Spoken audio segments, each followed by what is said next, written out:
رب اشرح لي صدري ويسر لي أمري واحلل عقدة من لساني يفقهوا قولي.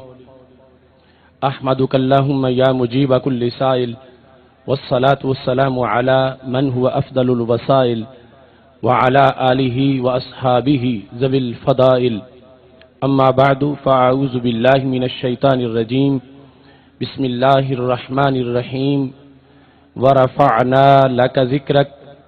صدق الله العظيم وصدق رسوله النبي الكريم الأمين. إن الله وملائكته يصلون على النبي يا أيها الذين آمنوا صلوا عليه وسلموا تسليما. الصلاة والسلام عليك يا سيدي يا رسول الله وعلى آلك وأصحابك يا حبيب الله. خشک شاخوں کو وہ تازہ گلاب دیتے ہیں، خشک شاخوں کو وہ تازہ گلاب دیتے ہیں، عہد پیری کو وہ پھر سے شباب دیتے ہیں. پڑھ لے درود غفلت نہ کر خدا کی قسم، تیرے سلام کا وہ اب بھی جواب دیتے ہیں. الصلاۃ والسلام علیک یا سیدی یا رسول اللہ وعلی آلک واصحابک یا حبیب اللہ.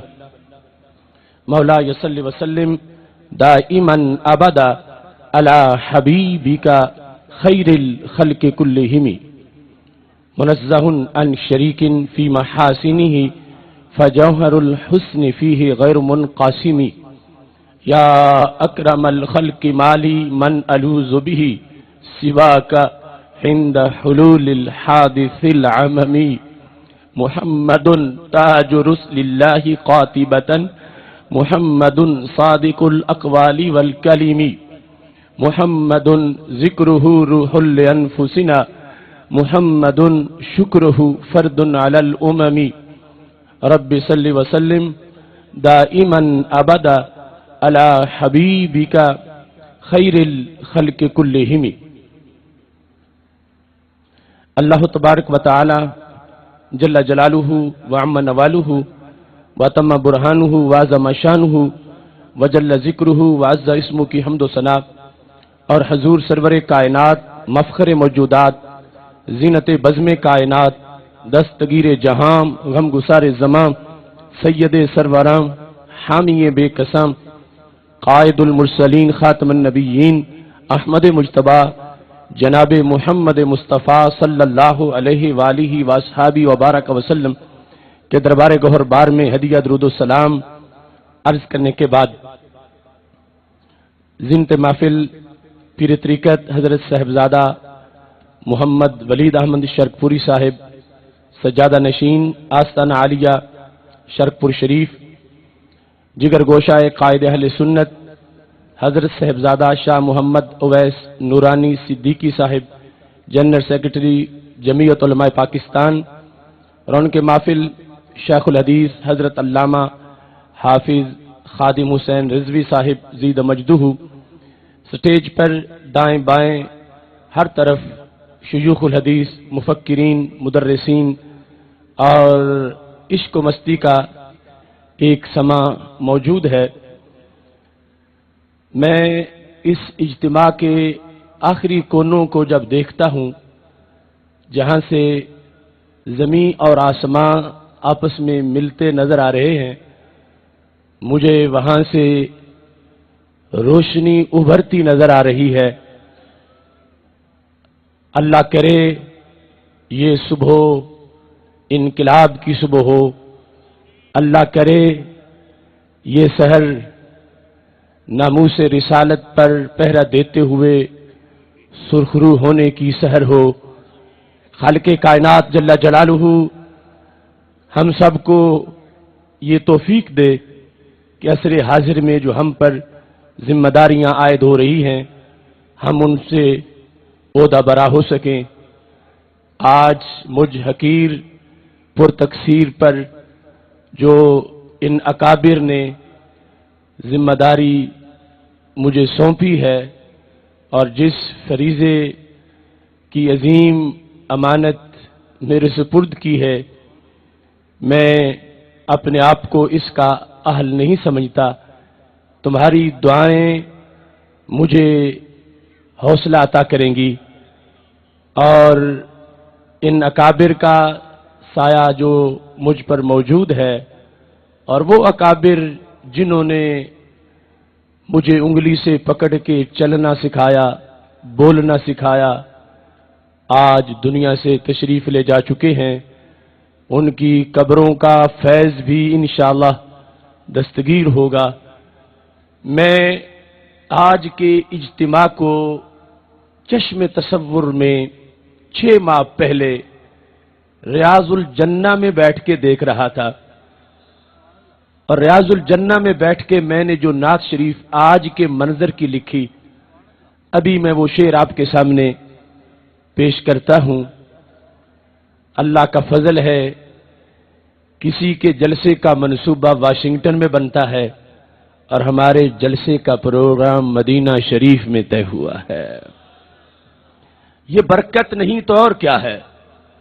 لوگ کروڑوں روپیہ خرچ کریں، ایک ایک تحصیل کو جتنے پیسے انہوں نے دیے، ہمارا مجموعی خرچہ بھی اتنا نہیں ہوا، لیکن آنکھیں ہیں تو کھول کے دیکھو کس کا پلہ بھاری ہے۔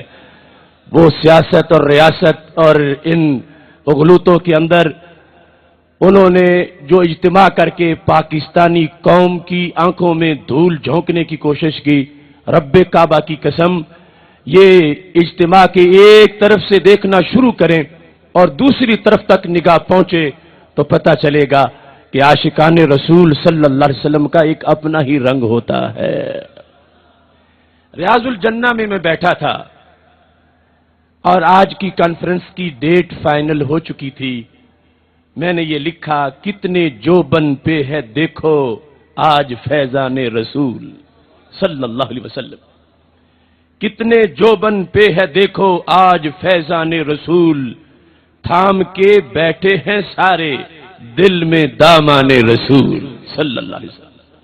یہ آج جس طرح بیٹھے ہیں، اس وقت چشم تصور میں اس منظر کو رکھ کے ریاض الجنہ میں سحری کے وقت میں یہ نعت شریف لکھ رہا تھا، کتنے جوبن پہ ہے دیکھو آج فیضان رسول، تھام کے بیٹھے ہیں سارے دل سے دامان رسول، عرش کی چوٹی پہ ہے پرچم شہ لولاک کا، عرش کی چوٹی پہ ہے پرچم شہ لولاک کا، یہ مقام مصطفیٰ ہے پڑھ لو قرآن رسول صلی اللہ علیہ وسلم۔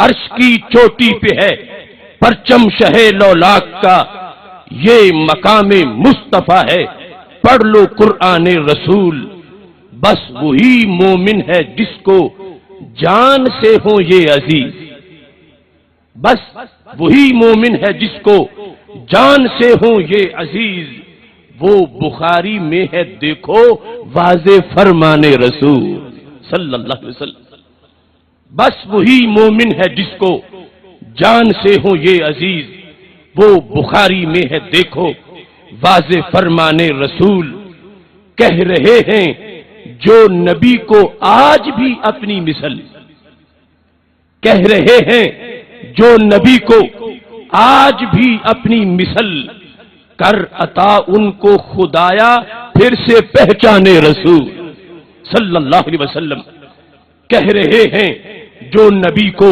آج بھی اپنی مثل، کر عطا ان کو خدایا پھر سے پہچانے رسول، مغربی آنکھوں میں ہے گستاخیوں کا موتیا، مغربی آنکھوں میں ہے گستاخیوں کا موتیا، ورنہ ہر سو جلوہ گر ہے عظمت و شان رسول صلی اللہ علیہ وسلم، مغربی آنکھوں میں ہے گستاخیوں کا موتیا، مغربی آنکھوں میں ہے گستاخیوں کا موتیا، ورنہ ہر سو جلوہ گر ہے عظمت و شان رسول، بستی بستی سے چلے ہیں عاشقوں کے قافلے، بستی بستی سے چلے ہیں عاشقوں کے قافلے، کتنی الفت سے لیے ہیں دل میں ارمان رسول صلی اللہ علیہ وسلم، بستی بستی سے چلے ہیں، بستی بستی سے چلے ہیں عاشقوں کے قافلے، کتنی الفت سے لیے ہیں دل میں ارمان رسول. اگلا شعر وہ آج کے ہمارے حلف کا حصہ ہے. وار دیں گے ان کی خاطر جان بھی ہم ایک دن. سارے بولو، سارے بولو. وار دیں گے ان کی خاطر جان بھی ہم ایک دن، کر رہے ہیں عہد پکا سب غلامان رسول صلی اللہ علیہ وسلم. وار دیں گے ان کی خاطر جان بھی ہم ایک دن، وار دیں گے ان کی خاطر جان بھی ہم ایک دن، کر رہے ہیں عہد پکا سب غلامان رسول. ہے دعا آصف کی مولا جو سنے ہو جنتی، ہے دعا آصف کی مولا جو سنے ہو جنتی، بیٹھ کے جنت میں لکھی میں نے یہ شان رسول صلی اللہ علیہ وسلم. ہے دعا آصف کی مولا جو سنے ہو جنتی، بیٹھ کے جنت میں لکھی میں نے یہ شان رسول. کتنے جوبن پہ ہے دیکھو آج فیضان رسول، تھام کے بیٹھے ہیں سارے دل میں دامان رسول صلی اللہ علیہ وسلم. نہایت ہی معزز حضرات و خواتین، میں معذرت خواہ بھی ہوں کہ میں نے جو تحقیقی مقالہ تیار کیا وہ تقریباً 4 گھنٹے کا تھا، اور اس وقت چونکہ ٹائم اتنا ہو چکا ہے کہ اجتماع کے فوراً بعد جب نماز فجر آئے گی تو لوگوں کے لیے وضو کا بھی مسئلہ ہو سکتا ہے. ہمیں اسے جلد اختتام تک لے جانا ہے، لیکن آپ جس طرح مجھے جاگتے نظر آ رہے ہیں، لگتا ہے کہ جو ہمارے اکابر نے خطابات کیے ہیں انہوں نے تمہارے اندر ایک نئی روح ڈال دی ہے. لوگ شکایت کرتے ہیں کہ سنی سویا ہوا ہوتا ہے.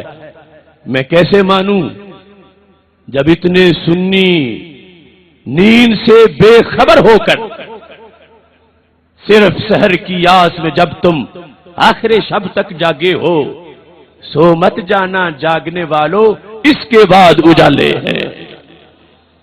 رب ذوالجلال کے فضل اور توفیق سے ممتاز قادری رہائی تحریک کا آغاز ہو چکا اور آپ نے 22 جون کی تاریخ سماعت کر لی. انشاءاللہ یہ قافلہ رواں دواں رہے گا. آج کے موضوع کے لحاظ سے اتنی میٹھی اور لذیذ باتیں میں نے اکٹھی کر رکھی ہیں اور اس سے صرف اب چند پھول ہی آپ کے سامنے پیش کر سکوں گا.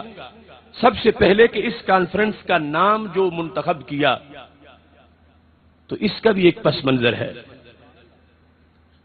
یہ میرے پاس زرقانی شرح مواہب ہے، جلد نمبر 1. اس میں یہ لکھا ہے مواہب لدنیا کے اندر کہ جب ہمارے آقا سید المرسلین حضرت محمد مصطفیٰ صلی اللہ علیہ وسلم کو حضرت سیدہ حلیمہ سعدیہ رضی اللہ تعالی عنہا اپنے ہاں لے گئیں، بڑی خوش قسمتی تھی اور بڑی مسرور تھیں کہ مجھے کائنات کی سب سے بڑی دولت، سب سے بڑی سعادت مل گئی ہے. مگر ہوا کیا، کچھ واقعات کے بعد وہ ہمارے آقا صلی اللہ علیہ وسلم کو لے کر مکہ شریف واپس پہنچی اور سیدہ طیبہ طاہرہ آمینہ رضی اللہ تعالی عنہا سے کہا کہ یہ آپ کی بڑی قیمتی امانت ہے، میں واپس دینے کے لیے آ گئی ہوں. حضرت حلیمہ سعدیہ رضی اللہ تعالی عنہا کے شوہر بھی ساتھ تھے. تو سیدہ آمینہ رضی اللہ تعالی عنہا نے فرمایا تم تو بڑے شوق سے لے گئی تھی اور ابھی مدت پوری ہی نہیں ہوئی، تم واپس بھی آ گئی ہو، بتاؤ سبب کیا ہے؟ تو کچھ دیر تو حضرت حلیمہ سعدیہ رضی اللہ تعالی عنہا نے بات کو پردے میں رکھا، لیکن بالآخر سیدہ آمینہ رضی اللہ تعالی عنہا نے فرمایا کہ بتاؤ سبب کیا ہے؟ تو یہاں پر لکھا ہے کہ اس وقت سیدہ آمینہ رضی اللہ تعالی عنہا نے فرمایا فقد کنتما حریصین علیہ، تم تو بڑے شوق سے میاں بیوی اس دولت کو لے گئے تھے، تو اب واپس کیوں پہنچے ہو؟ تو حضرت حلیمہ سعدیہ رضی اللہ تعالی عنہا کہتی ہیں قلنا نخشى علیہ الاتلاف، ہمیں خطرہ محسوس ہوا ہے کہ اتنی قیمتی امانت معاذ اللہ کہیں ہم سے ضائع نہ ہو جائے، تو ہم کیا جواب دیں گے آپ کو، اس وجہ سے ہم ان کو واپس لے آئے۔ قالت سیدہ آمنہ رضی اللہ تعالی عنہا نے کہا وما ذاک بکما فصدقانی، جو بات ہے سچی سچی بتا دو۔ سیدہ حلیمہ سعدیہ رضی اللہ تعالی عنہا کہتی ہیں انہوں نے ہمیں نہیں چھوڑا یہاں تک کہ ہم نے بیان کیا شک صدر کا معاملہ اور اس طرح کے ان کے لیے جو عجیب و غریب واقعات تھے کہ کہیں نقصان نہ ہو جائے رسول اکرم صلی اللہ علیہ وسلم کا، تو ہم یہ امانت واپس کر کے لوٹتے ہیں۔ جس وقت یہ باتیں ہوئیں تو سنو، کائنات کی عظیم خاتون سیدہ طیبہ طاہرہ رضی اللہ تعالی عنہا، اللہ نے ان کو کتنا علم دیا تھا، رب نے ان کی نگاہوں کو کہاں تک دور دیکھنے کا سلیقہ عطا فرمایا تھا۔ میرے آقا علیہ الصلوۃ والسلام کی عظیم امی جان بول پڑیں اخشیتما علیہ الشیطان، کیا تمہیں میرے فرزند پر شیطان کا خطرہ ہے کہ ان پر کہیں معاذ اللہ شیطان نہ حملہ کر جائے اور کہیں ان کو نقصان نہ پہنچا جائے؟ کہنے لگی کلا واللہ ما للشیطان علیہ السبیل، خدا کی قسم میرے بیٹے کا شیطان کچھ بھی بگاڑ نہیں سکتا۔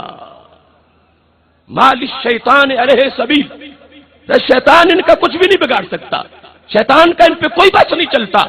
اگلا جملہ جو بولا تو کیا تھا، یہ ہماری کانفرنس کا عنوان اس دن معین ہو گیا۔ کیا نگاہ ہے مخدومہ کائنات سیدہ آمنہ رضی اللہ تعالی عنہا کی، جب حضرت حلیمہ سعدیہ اور ان کے شوہر نامدار رضی اللہ تعالی عنہما سامنے موجود ہیں، تو میرے آقا علیہ الصلوۃ والسلام کی امی جان نے یہ کہا وَإِنَّهُ لَقَائِلٌ لِابْنِ هَذَا شَأْنٌ عَظِيمٌ، تمہیں پتہ نہیں کہ میرے بیٹے کی کتنی عظیم شانیں ظاہر ہوں گی۔ شان عظیم، حضرت سیدہ آمنہ رضی اللہ تعالی عنہا نے پہلے موقع پر پہلی مرتبہ اپنے عظیم فرزند کے لیے یہ لفظ استعمال کیا، جو لفظ میرے آقا علیہ السلام کی امی جان نے آج سے صدیوں پہلے شان رسول صلی اللہ علیہ وسلم اپنی زبان سے بولا اور فرمایا تمہیں معلوم نہیں ان کی شانوں کے کتنے آفتاب طلوع ہوں گے، ان کی عظمت کتنے کائنات کے جہانوں کو روشن کرے گی، تمہیں پتہ نہیں ہے، خدا کی قسم ان کی شانیں بہت زیادہ ظاہر ہوں گی۔ کروڑوں سلام ہو سیدہ طیبہ طاہرہ رضی اللہ تعالی عنہا، تمہارے اس انداز کو تمہاری نگاہ آج اس ریلوے اسٹیڈیم کی شان رسول کانفرنس کو بھی دیکھ رہی تھی۔ اس کے بعد آپ نے دلیل بھی پیش کر دی جس کو زرقانی نے لکھا، کہتی افلا اخبرو کی خبرہ، حلیمہ میں کیا تمہیں نہ بتاؤں ان کی شان کیا ہے؟ رأیتو حین حملت بہ خرج منی نور، ایک تو ہے ولادت کے وقت، فرمایا جب یہ میرے شکم پر نور کے اندر ان کا نور جلوہ گر ہوا تھا، اس وقت میری آنکھیں اتنی روشن ہو گئی تھیں، اس انداز میں میں نے نور دیکھا کہ میری آنکھوں کے سامنے شام کے محلات روشن ہو گئے۔ سید عالم نور مجسم شفیع معظم صلی اللہ علیہ وسلم کا یہ مقام و مرتبہ، آپ نبی ہیں، رسول ہیں اور اولو العزم رسولوں کے سردار ہیں۔ ہر نبی عیب سے پاک ہوتا ہے، نبوت وہ منصب ہے کہ جو رب ذوالجلال عیوب سے پاک رکھتا ہے۔ نبوت عظمت کی دلیل اور نبوت رفعت کا مقام، یہاں تک کہ امام راغب اصفہانی جس وقت اس کی وضاحت کرتے ہیں تو امام راغب یہ فرماتے ہیں کہ نبوت وہ بلند و بالا مرتبہ اور مقام ہے کہ نبی کو نبی کیوں کہا جاتا ہے؟ فرمانے لگے سمی نبیا لرفعت محلہ عن سائر الناس المدلول علیہ بقولہ ورفعناہ مکانا علیا، کہتے ہیں نبی کا لفظ ہی اس بات کی غمازی کرتا ہے کہ نبی کو نبی اس لیے کہا جاتا ہے لرفعت محلہ عن سائر الناس کہ اللہ اس کے مرتبے کو سارے لوگوں سے بلند و بالا فرماتا ہے۔ نبی ہونا، نبوت، یہ ایک رفعت ہے، بلندی ہے، اور پھر جو نبی بھی ہیں، رسول بھی ہیں، اور پھر رسولوں کے سردار بھی ہیں، اور جن کا نام احمد اور محمد صلی اللہ علیہ وسلم بھی ہے، اس کا ذکر کرتے ہوئے آپ ان دونوں اسماء کی طرف اگر توجہ کریں تو امامینی عمدۃ القاری کے اندر یہ ارشاد فرماتے ہیں کہ شان رسول علیہ السلام کو سمجھنے کے لیے آپ کے ان دو ناموں کو دیکھ لو۔ فرمانے لگے کہ یہ جو نام ہیں ہمارے آقا علیہ الصلوۃ والسلام کے، ان میں اللہ نے اس چیز کو واضح کر دیا ہے کہ خالق کائنات جل جلالہ ارشاد فرماتا ہے اذا حمدنی احد فانت احمد منہم واذا حمدت احدا فانت محمد۔ یہ فرق ہے احمد اور محمد میں کہ مراد یہ ہے، امام عینی کہتے ہیں کہ رب ذوالجلال یہ بتانا چاہتا ہے کہ جس وقت یہ لسٹ بنے کہ میری کوئی کتنی تعریف کرتا ہے، کس نے میری کتنی حمد بیان کی، تو رب ذوالجلال یہ واضح کر رہا ہے اگر حمد کرنے والوں کی لسٹ بنے فانت احمد منہم، پھر پوری کائنات میں حضرت آدم علیہ السلام سے لے کر حضرت عیسیٰ علیہ السلام تک تمام انبیاء علیہ السلام میں بھی اور باقی تمام لوگوں میں کوئی ایسا نہیں ہے کہ جس نے اتنی حمد کی ہے میری محبوب جتنی تم نے میری حمد بیان کر دی ہے۔ اور اگر یہ دیکھا جائے کہ میں نے کس کی کتنی تعریف کی تو پھر فرما اذا حمدت احدا، جب میں کسی کی تعریف کرتا ہوں اس لحاظ سے میرٹ بنے فانت محمد، تو پھر جتنی تعریف محبوب میں نے تمہاری کی ہے اتنی تعریف کائنات میں نے کسی کی نہیں کی۔ ان اللہ وملائکتہ یصلون علی النبی، امام ابو العالیہ کہتے ہیں کہ صلاۃ اللہ کی کیا ہے، ثناؤہ عند الملائکۃ، ہمیشہ سے ہمیشہ تک ہر گھڑی ہر ساتھ میں رب ذوالجلال اپنے فرشتوں کو اکٹھا کر کے ان کے سامنے محبوب کی ثنا کرتا رہتا ہے۔ ہماری شان رسول صلی اللہ علیہ وسلم کانفرنسوں کے وہ محتاج نہیں، اللہ نے ان کو ویسے ہی اتنا اونچا مرتبہ عطا فرمایا ہے چونکہ وہ رب کی دلیل ہے۔ اس بنیاد پر لا الہ الا اللہ سے بڑا کوئی دعویٰ نہیں ہے اور محمد الرسول اللہ صلی اللہ علیہ وسلم سے بڑی کوئی دلیل نہیں ہے۔ یہ ہے اس پورے دین کی روح، یہ ہے اسلام کی چوٹی، اور یہ ہے کائنات میں اسلام کی عظمت کی دلیل۔ اس دین کی پہچان لا الہ الا اللہ سے نہیں، اس دین کی پہچان محمد الرسول اللہ صلی اللہ علیہ وسلم سے ہے۔ اور جتنا بڑا دلیل کا سٹیٹس ہوتا ہے اتنا بڑا ہی دعوے کا کمال ہوتا ہے۔ کیا شان ہے میرے آقا علیہ الصلوۃ والسلام کی کہ جن کی زندگی کا ہر سال، ہر مہینہ، ہر ہفتہ، ہر دن، ہر گھنٹہ، ہر منٹ، ہر سیکنڈ اتنا عظیم ہے کہ اللہ فرماتا لعمرک، محبوب تمہاری عمر کی قسم، عمر میں نبوت سے پہلے کے سال، اعلان نبوت سے پہلے کے سال، اعلان نبوت کے بعد کے سال، ہر گھڑی کو رب ذوالجلال اتنا عظیم بتا رہا ہے کہ کوئی گھڑی بھی ایسی نہیں ہے جس گھڑی کو معاذ اللہ کوئی آلودہ بتا سکے۔ رب ذوالجلال نے قسم اٹھا کے یہ واضح کر دیا، جتنی بڑی ذات قسم اٹھانے والے کی ہے اس کی قسم سے یہ پتا چلا کہ ہمارے آقا علیہ الصلوۃ والسلام کی زندگی کا ہر لمحہ ہر قسم کے عیوب سے پاک اور منزہ ہے۔ آج ویسٹ کے گماشتے، مغرب کی گستاخانہ سوچ اور ان کے الہادی طبقے کے ان کے اتحادی، ان سب کی ایک مشترکہ سوچ ہے جو اس وقت پہلے ابو جال کی تھی، پھر وہ لوگ جو اپنی کتابوں کے اندر مختلف